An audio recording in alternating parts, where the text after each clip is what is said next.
propias necesidades. Necesitamos tener información de las necesidades que hay, por ejemplo, en materia de educación, en materia de colegios, en materia de escuelas, en materia de policlínicos.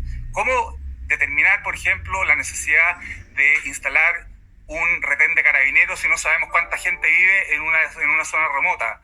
¿Cómo saber la necesidad de construir un policlínico? ¿Cómo saber la necesidad de construir un camino si no sabemos cuánta gente vive, qué edad tiene, qué caracterización tiene? ¿Cómo están en el imaginario colectivo y en la preocupación colectiva, que son demasiado personales, que son eso por un lado. Y por otro lado, ¿quién puede asegurarle a 18 millones de chilenos que somos que toda esa información no va a ser filtrada? Porque el nivel de desconfianza de la sociedad que sobrevivimos es brutal.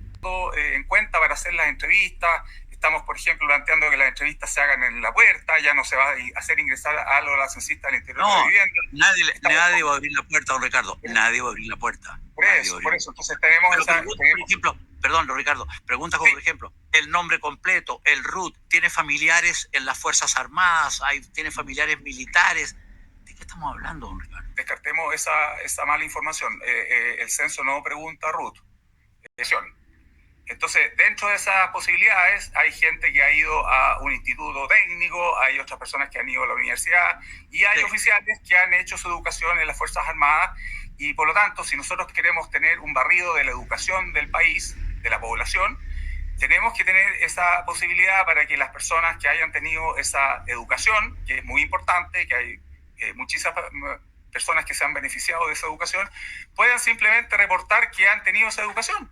Con estas consultas, con esta profundidad, con esta intimidad, no es un censo, sino que un empadronamiento, don Ricardo. Y usted lo ha oído y lo sabe y le llega esa información.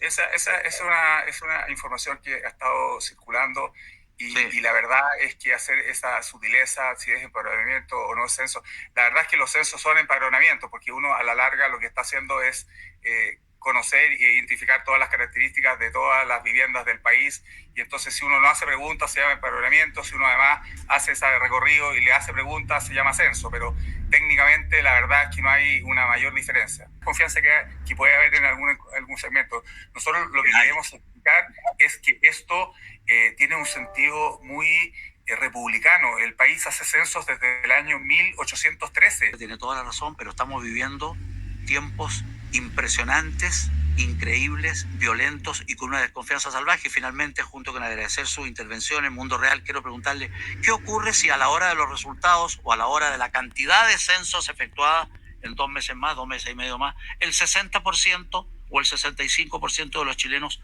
no abrió la puerta y no respondió. ¿Qué va a hacer? Sería realmente lamentable. Sería realmente lamentable porque en el fondo estaríamos desaprovechando una oportunidad única que nos damos como país cada 10 años. Esto no va a ser ni la primera ni última vez que se haga un censo. Todos los países en el mundo lo hacen y si nosotros llegáramos a esa triste realidad, querría decir que hemos desaprovechado una oportunidad y por lo tanto vamos a tener menos posibilidad de hacer políticas públicas